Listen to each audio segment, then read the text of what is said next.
Hey guys, it's Jay McMillan here with my co-host. Wait, should I do a co-host? It doesn't matter, man. All right, well, we're James Humphrey here with Associates Productions Movie Reviews. I got Jimmy. I got Dallas, the... What did I call you? The intellect or something like that? I forgot what I called you. I didn't know I had a name. I did and I didn't. Okay. All right. Anyway, we are doing gangster movie specials for all the fallen gangster actors that passed away this year. Got Ray Liotta. Got James Caan.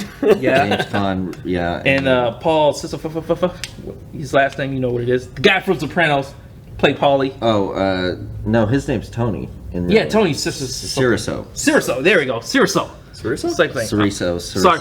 Sorry for the disrespect. My bad. My apologies. Yeah. You're gonna wake up with a fish head in your bed. Yeah, I know, right? Or a horse. Yeah. Horse head in my bed. Old school. Let's start with Ray Liotta. His career.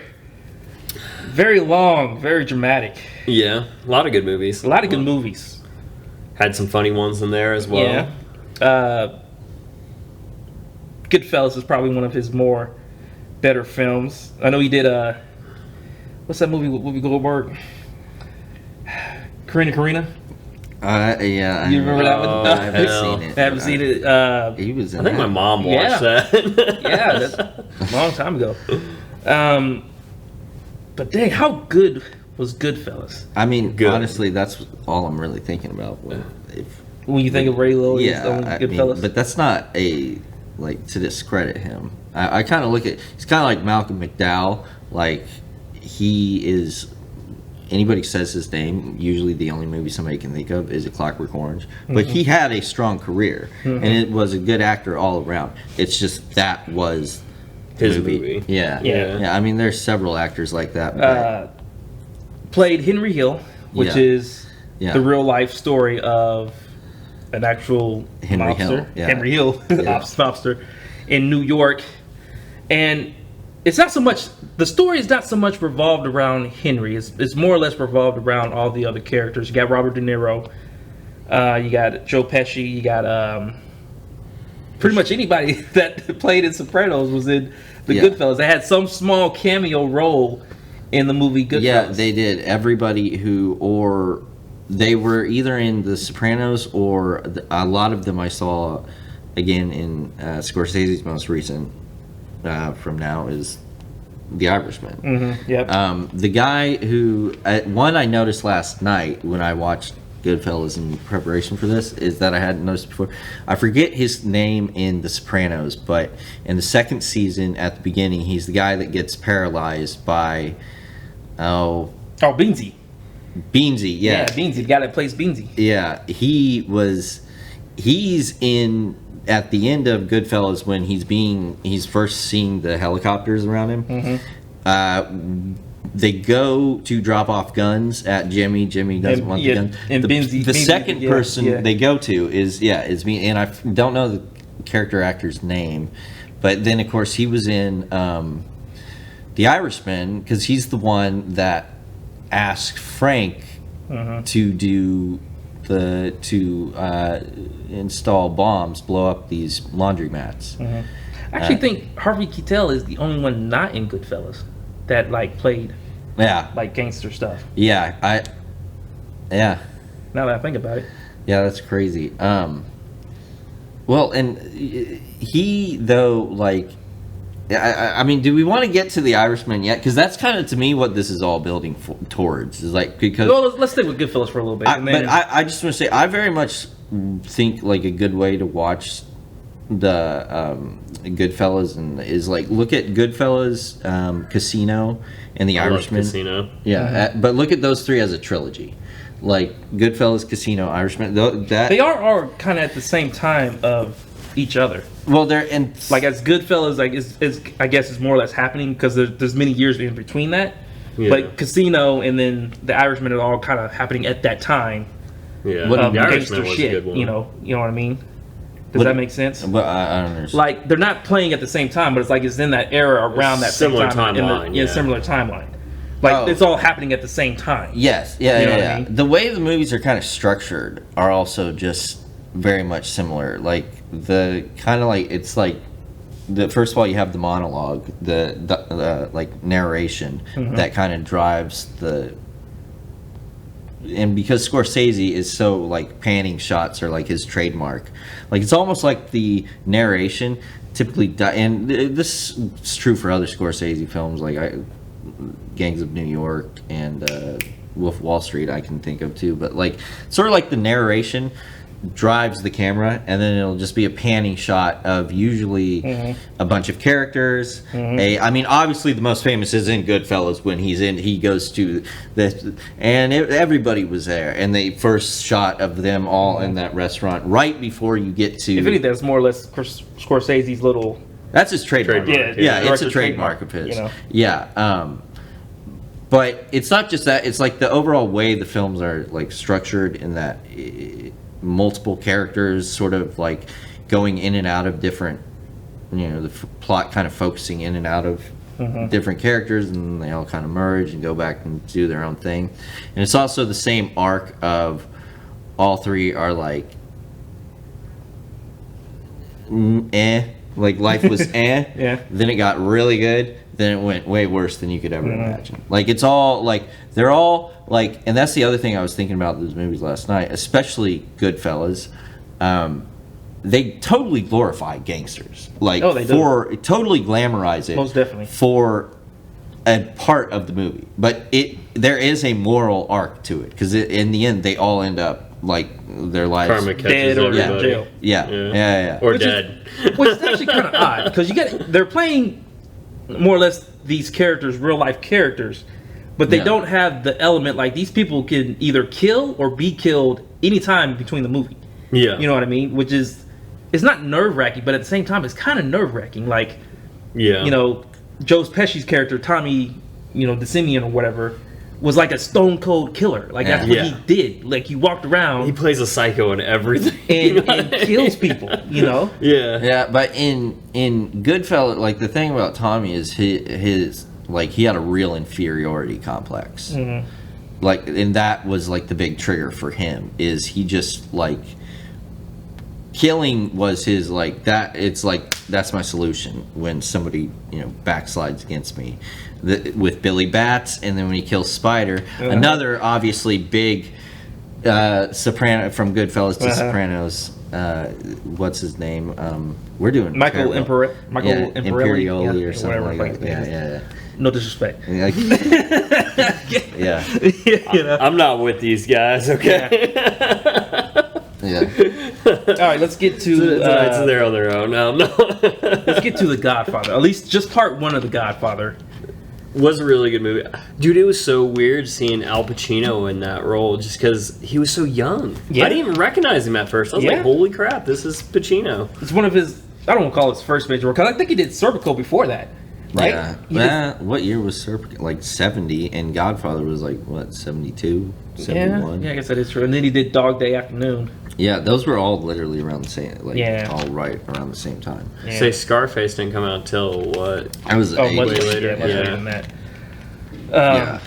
Okay, but I just want to say I think my favorite Pacino role though is in Heat, the officer he plays in Heat, and that you could argue that's a heist film more than a gangster film. Certainly in its focus is not on the gangster lifestyle in the way like we said Goodfellas is just oversaturated in that. But again, it's more about heist and the narrative that builds around that. So whatever.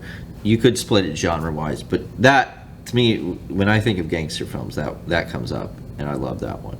I'm gonna say for Pacino, I feel like three of his best films were Scarface, obviously, Carlito's Way, and The Devil's Advocate. Those were all three really good. I forgot about Carlito's Way. That was actually a good game. Yeah. Well, it wasn't really. I guess it wasn't. Gangster it film. was, but he was more or less getting out of the mob compared to getting in. What about where do you put Donnie Brasco? Which is to me that's an it's based on a true story. Yeah. About the FBI agent, or was he or a cop? I think it was an FBI agent, right? Or was he a cop? No, he was an FBI. Yeah, FBI agent that was infiltrating. Maybe he wasn't. Infiltrating the mob. I'm not a big Johnny Depp fan. Oh, Really? see, yeah, I think Depp is good. Is he like De Niro for me? No, No. but No. I mean Johnny Depp's a good actor. He's pretty. He's a good actor. Yeah. I mean, in Black Mass, like you wouldn't have expected that role Yeah. from him, and he really, And I actually did like Black Mask. yeah, Really, because I was really disappointed in that movie. really. Okay, like his performance is great. Like, don't get me wrong, I think his performance is really good. I don't know, for a movie about like the Whitey Bulger, I just thought it was kind of underwhelming.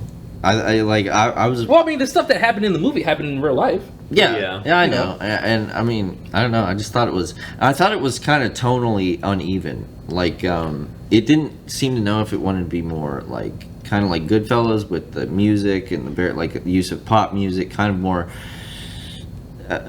light in its vibes, and it's even when it gets dark, like with the ironic use of music, like when they're killing Billy Bats and he's playing the Donovan, and but it would shift from that to like serious, like whatever, like an original score that, and it had this like cold, almost like crime drama, like investigative procedural drama. I guess you are suing it from. And the way it shifted, be like, and then it with, because most of it, like, I don't know. I guess what I'm saying is I wanted a movie that glamorized, Irish American mafia, and it was more like I was watching. I was like, dude, this guy's life sucks. Like, I was like, I don't want to fucking be Whitey Bulger. I mean, I guess they did more or less focus on the relationship between and his daughter, like the and one his, cop and his ex-wife, and him. like, again, and that, like, I'm just gonna go, I guess, like, what I'm saying is, like, the best gangster movies for me are the ones, and Scorsese does this, and I think the only one that really matches him on this is Tarantino,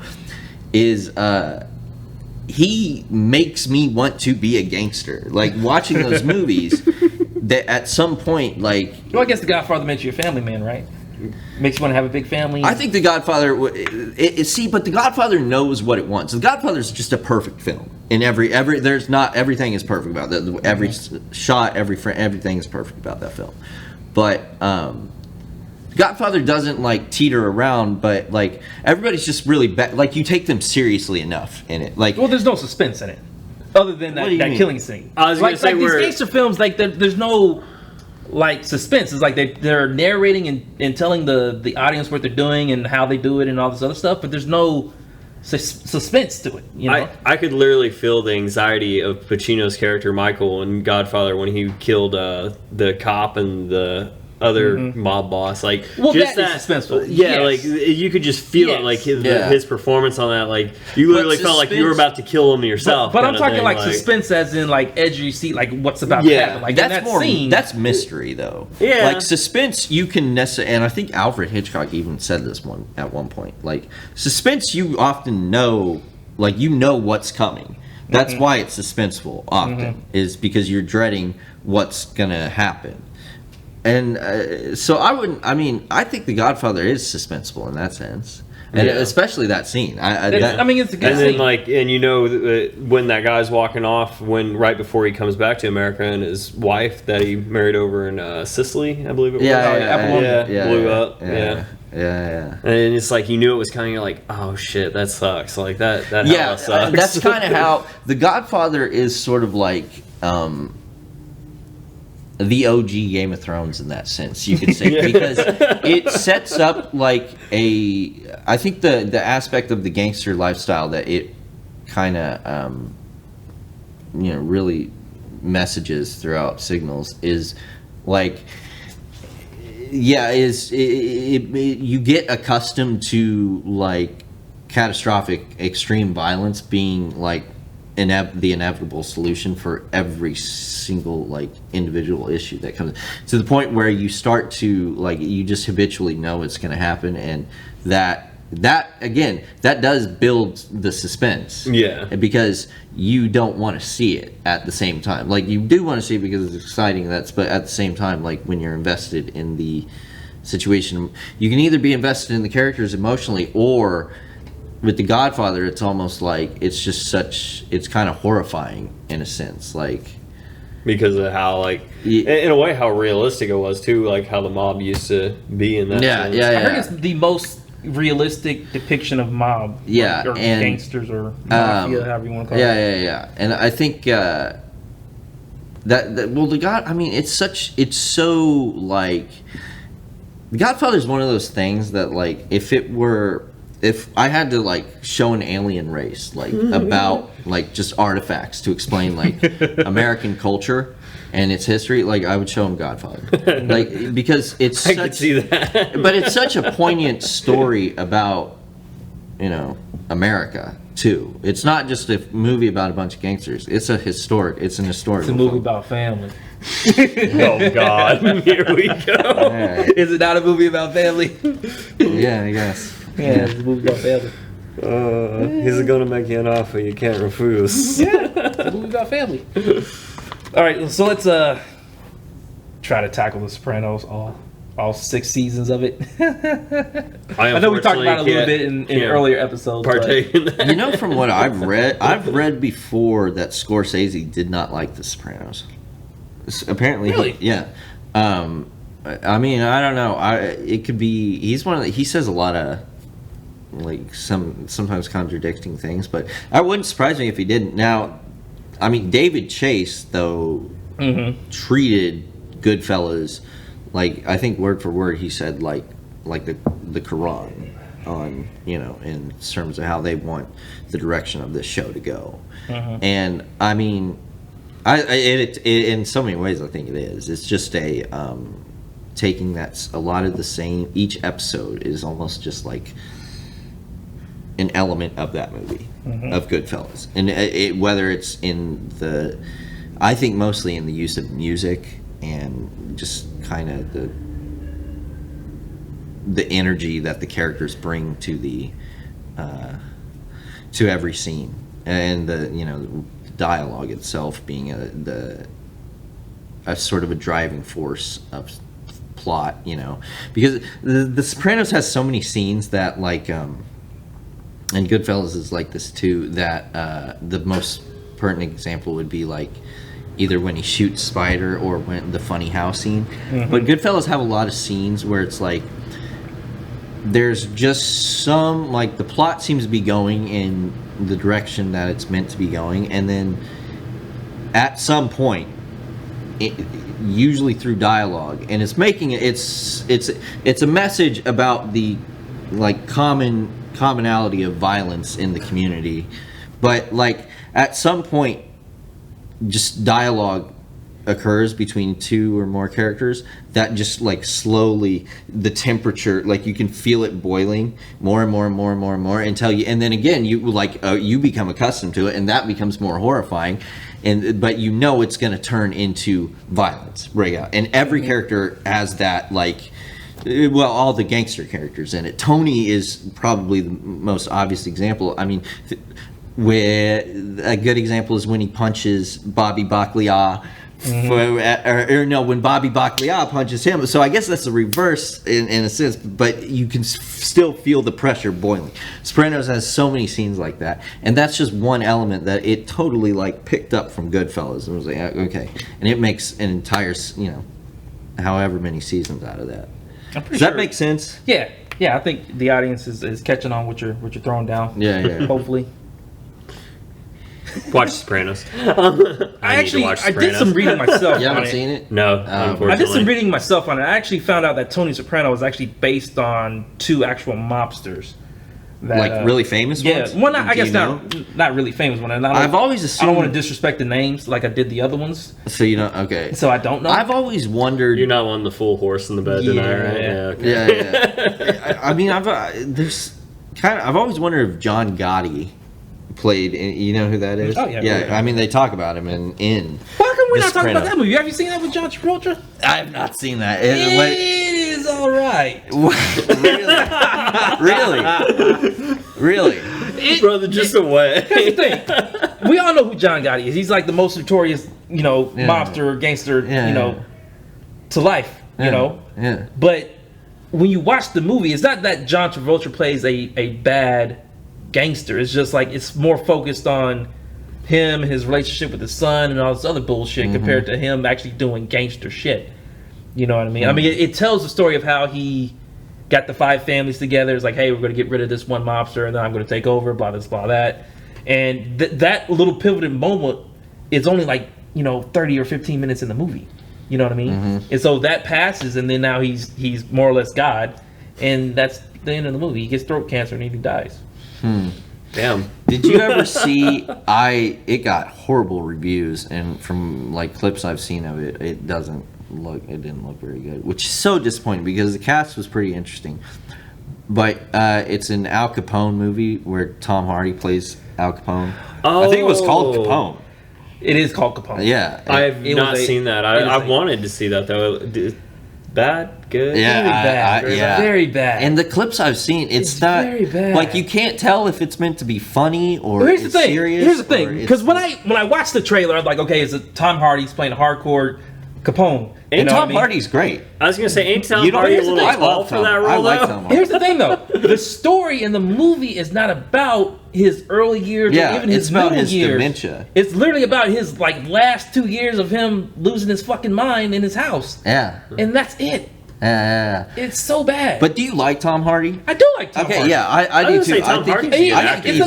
It's an amazing performance. I'm not taking that away from it. It's more or less the story and everything else. Like, I want to see the story about Capone and all this other stuff. Maybe young, middle, and end, but this just plays the end. I thought the performance, though, was a problem. I thought it was way overdone. Like, I thought, to me, if you were going to make a movie about Al Capone, the trick would be to make it subtle, because it's already a larger than life character, and so it'd be so easy to do just an absurd caricature of him. I think the idea would be you want to bring him in and bring this figure that is such an icon and idol in our culture, in a sense, and make it subtle, make it realistic, and it totally did not go for that. Didn't Robert De Niro play Capone in Untouchables? Yeah. Untouchables. Yeah. Go ahead, Jimmy. I know you want to talk about it. I was hoping for Untouchables. I just think it's a really great movie. Like, overall, like this backstory. I'm not gonna lie, I've never watched the beginning to end. I know, because it's everybody's. I'm with Dallas on this one. I saw the beginning. It's a good movie. And they're really talking about because it's got I think. Correct me if I'm wrong. Kevin Costner. Yeah, Kevin Costner. Everybody's in it. Sean Connery, De Niro. I'm trying to think of who the other ones were. Isn't that Brian De Palma? Isn't that a Brian De Palma? I think so. Okay, yeah. It had a pretty good all-star cast for that. And I know the score for it is really famous because. Which one you hating on, James? I'm not hating on anything. I've only seen half of it. The first half of it was boring to me. Once Upon a Time in America? It takes off a little slow. Okay, so that's a good movie. Once Upon a Time in America is a pretty interesting film. Well, do you like the Fistful of Dollars trilogy? Do you like The Good, and the Bad, and the Ugly? And I would have to see it. Oh, wow. I don't watch westerns. Yeah, okay. Yeah. So, but the Sergio Leone, that's the same. Okay, yeah. And so, I mean, it is like, when I watch it, like, to me, it's like, okay, this is Leone. This is The Good, Bad, and the Ugly, and oh God, what's the other famous one? I've seen it like 3 times. Jesus. A Fistful of Dollars? A Few Dollars? No, that's the trilogy, and then he did one that was a standalone film with Henry Fonda, and that one movie that you can't think of. Yeah, oh my God. Once Upon a Time in the West. That's the name of it. Uh-huh. And then Once Upon a Time in America is just that. It's a Leone spaghetti western but with gangsters. Yeah. And to me, that actually speaks to something that I know you don't like westerns, but like to me, I look at in terms of American cinema in particular, the gangster movie just being the natural extension or cousin, if you will, some whatever metaphor of the Western genre. Mm. Because I think the Western genre, first of all, they're archetypal. There's so many different kind of archetypal Western stories you can tell, whereas a gangster movie, they're pretty straightforward. It's pretty much, they're gangsters. They're doing gangster shit every movie, But to me, it's just like that. The basic idea of lawlessness, untamed, because of the untamed earth of the West and the time in history. That to me is just the gangster film. Is like, okay, we're gonna take that, but we're gonna put it in a civilized world. We're gonna put it, this is after the West was won, and there's urbanization, and yet somehow lawlessness, like where does that lawlessness, that sense of lawlessness, that really is what gravitates us to the movie as consumers. Are we still talking about Once Upon a Time in America? I don't know, but this is, Speaking of lawless, though, that was a good movie with Shia LaBeouf. That was kind of a gangster another movie. one I've never seen. Really? But I know. Yeah, because Tom Hardy was in that as well. It was okay. Yeah, I liked it. I like Tom Hardy. Yeah, who I don't like plays? You don't like Shia LaBeouf, do you? Yeah, Really? I'm not a shy. I could Just do it. I can leave that. Who's the guy that plays J. Edgar Hoover in that movie? Oh hell, I don't know. Because he's in another movie that we need to bring up if we're talking about that. I'm totally blanking on the name. Oh, no. All right, I'll just start naming actors. I'll see how. Russell Crowe, Kevin Spacey. Russell Crowe sounds Did Kevin familiar Spacey on play that. gangster? No, they both played cops in this one. But it's a gangster movie for sure. It's more of a cop drama gangster movie. Russell Crowe, Kevin Spacey. Who's the other guy in it? Because he's also he plays J. Edgar Hoover in. Are you talking about L.A. Confidential? Oh, yeah. There you go. That's there a you good go. one. You're thinking of Guy Pearce. Guy Pearce, yes. Yeah. He's yeah. Now that's a good. I mean, that's a. Is L.A. Confidential a gangster movie? What else is it? What else? It's about dirty cops in that movie, isn't it? I mean, it's been so long since I've seen it. I mean, I guess Cops are just organized gangsters. Yeah, and I mean, Yeah. naturally, like I think the crime, like the Because police. wasn't old bitch's father like the bad guy? Old bitch's father. Like I love his description. the head, yeah, no, right? The head of the LAPD or something. He in the end was. Yeah, he was in on it. All right, can we just get? Let's just. I want to talk L.A. Confidential. It's either way. Danny DeVito. It's good. We just leave right. it at that. I've never seen it, You're not so. a big fan of it? No. Oh, okay. I didn't. I see. I love that movie. If we're talking about like good gangster film that is homely and everything else, is most definitely a Bronx Tale. Yeah, I've only seen bits of that. I can take it or leave it. To be honest with that, it's too sentimental. Don't do it, James. You're on camera. How's it too sentimental? It's too. It's about a kid that it's sees some too- gangster shit, has an opportunity to do some gangster shit, but he doesn't do gangster To shit. me, what year did Don't that that movie have- came out? what- It is, okay, I will say it's more of a coming of age movie more than a gangster movie. Who's that got in it? Exactly. What? Robert De Niro has the one guy that went to jail because he was selling coke, and then had Chaz Paul whatever. I thought Wesley Snipes was in that as well. No. I'm thinking of something You're completely thinking of different. something way off.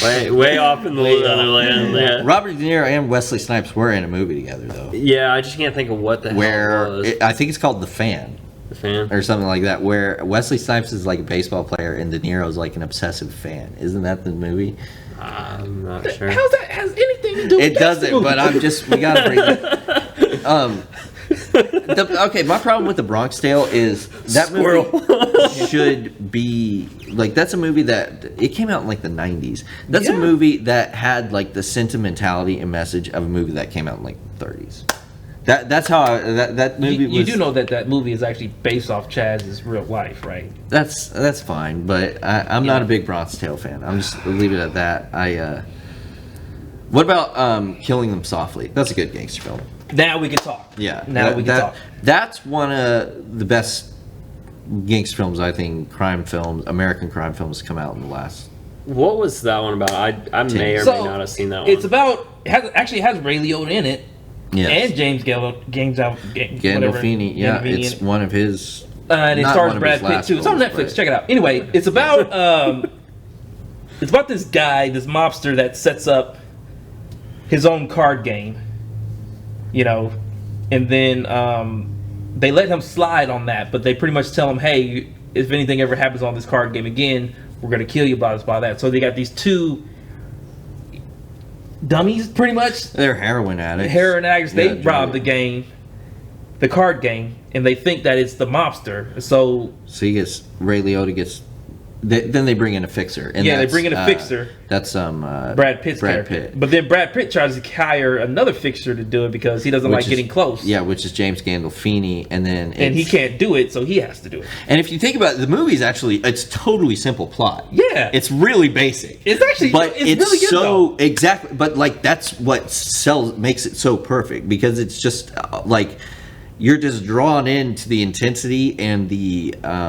It's one that's suspenseful. But I'm more like the intensity of the actors. Like Brad Pitt is one of those actors that sometimes he's like Robert Redford or even DiCaprio, where it's like sometimes he's too good looking to be taken too seriously. Like it's hard to make him that how badass can you be when because you look at him in the 90s, like the Jen Aniston phase, like he California. Exactly, he doesn't look like a hitman. Thelma and Louise, yeah. Well, he was playing that was his stoner. I'm talking about when he was, he was really when he first shot up to like stardom, and he was dating Jen Aniston and Gwyneth Paltrow, and he just doesn't look like a gangster, a badass. But in that, like, got older, went through some shit. Angelina stepped in, had the kids, grew some of this, worked with Tarantino, and then that's when he had. I think that's when he truly developed the capacity to play a badass. Well, he won an Oscar and get away with it. Oh yeah, they won an Oscar. Yeah, but see, I don't want to get into it. We can't talk Once Upon a Time in Hollywood, but I'm just gonna say that movie he plays a real badass. I mean, he played a real badass in Once Upon a Time in Hollywood, but solid performance from him. Even like with Gandolfini, who I put up as like one of the greatest actors of all time, even like really, I think it perfectly matches him and complements him in the scenes they share together. The Drop's good. Yeah, I've only seen it once, but it's good. I like it. I like another thing that I think is really can sell with gangster films, especially, is yes, they can be long and epic, sort of like The Godfather or Goodfellas or Casinos or The Irishman, but they can also be really like taut and like especially heist-based ones, or like that's in a sense more Tom Hardy. Yeah. Well, no, I was going to say that's in a sense what the movie we were just talking about does so well.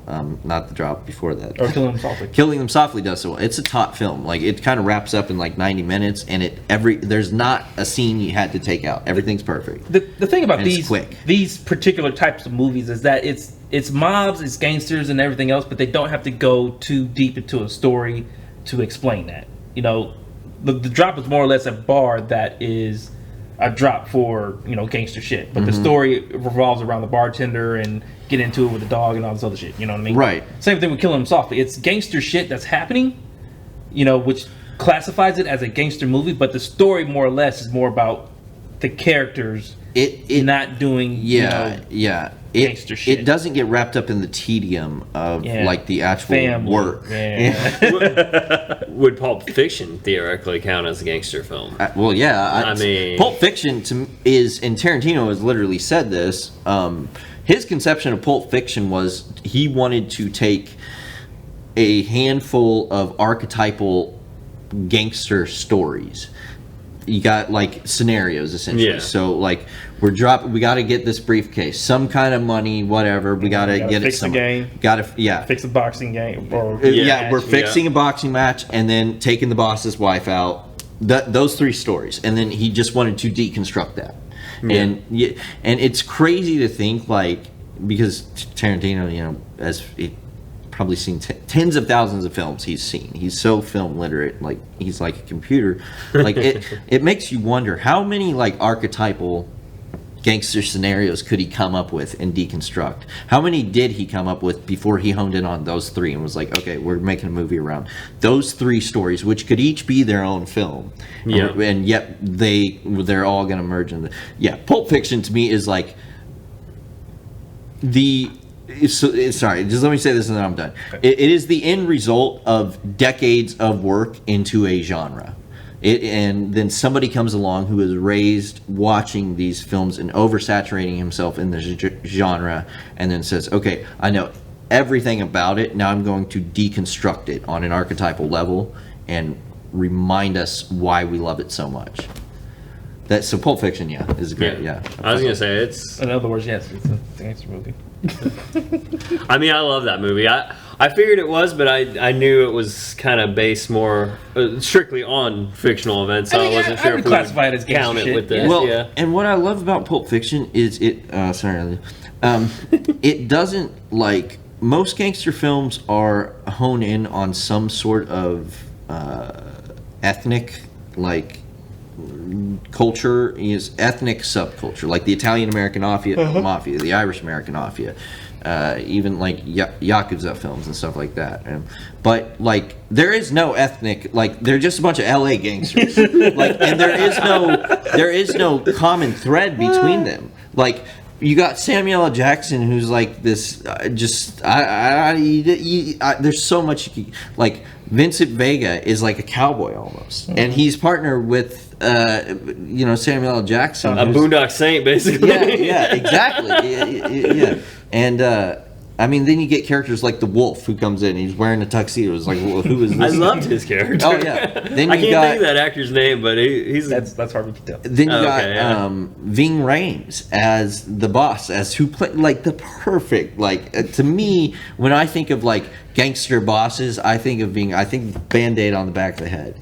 Ving Rhames is playing. And then again, ultimate deconstruction of that archetype right there, in literal sense, when he has him raped in the movie.